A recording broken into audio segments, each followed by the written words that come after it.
Ever felt the weight of the world on your shoulders? Too afraid to ask for help? This is Marcus's story. He's building a crib, his baby's on the way, and everything's going wrong.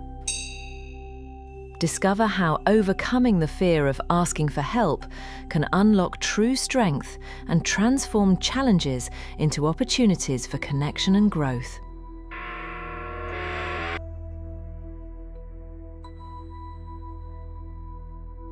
Marcus stood, surrounded by a sea of half-painted walls and unopened flat-pack furniture, the heavy crib box feeling like a challenge instead of a joyous task. His baby was coming in just 2 weeks, and his wife trusted him, but anxiety gnawed at his confidence. He muttered, "I've got this," trying to quell the rising tide of self-doubt. For Marcus, this wasn't just about a crib, it was a test of his ability as a provider and protector, a rite of passage into fatherhood that loomed large. He wanted to prove that he could handle this, to show his worth. Hours crawled by, each minute stretching into what felt like an eternity.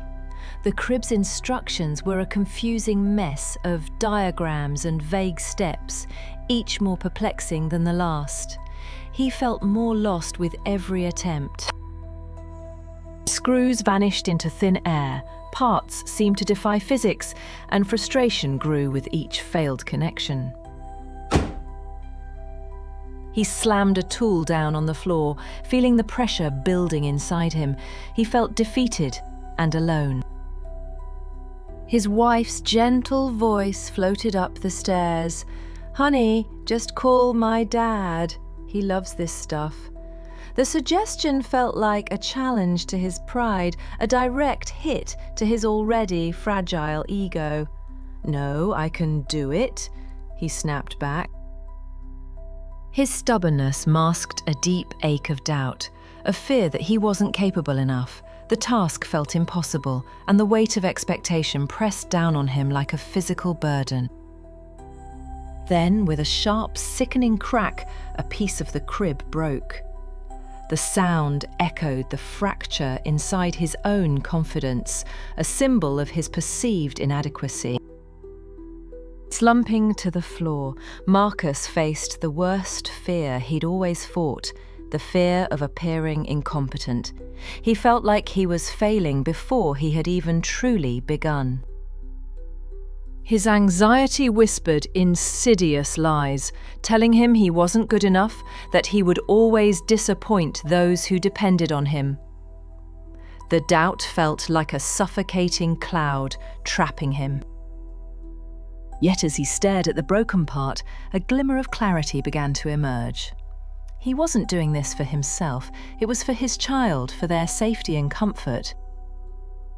The goal wasn't a solo victory to inflate his ego, but a safe and sturdy crib where his baby could sleep peacefully. The focus shifted from himself to his child.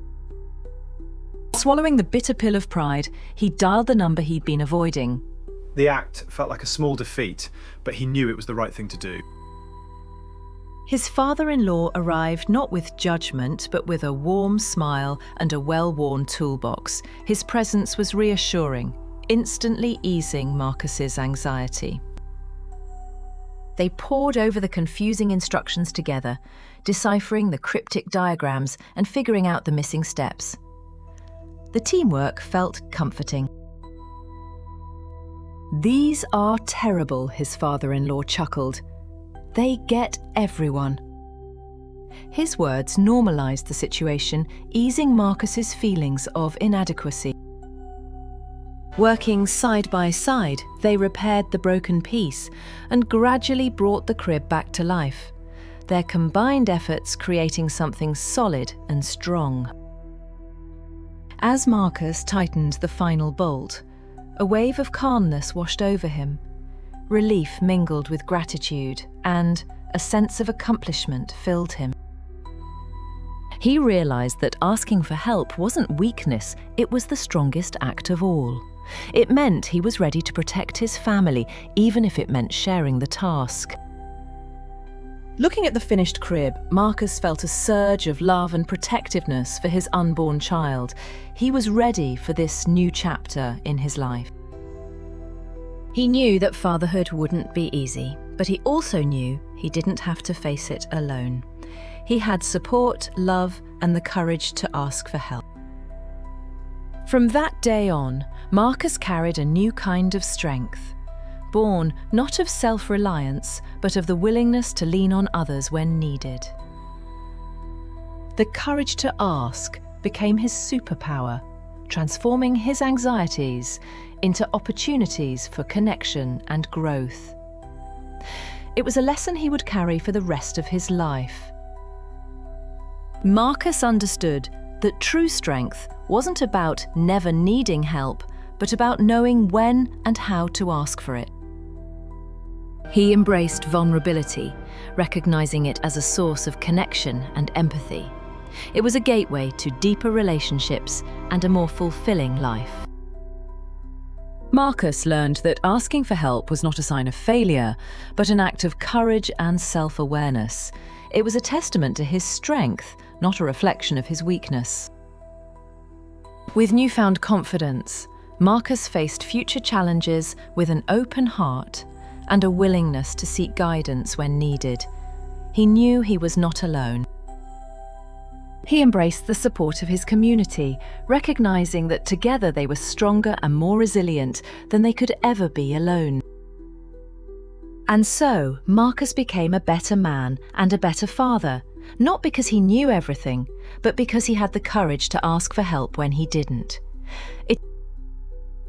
He learned that true strength lies not in self-sufficiency, but in the courage to reach out, connect, and grow together. In the end, the crib became a symbol of Marcus's journey, a reminder that asking for help is not a sign of weakness, but an act of courage, connection, and growth.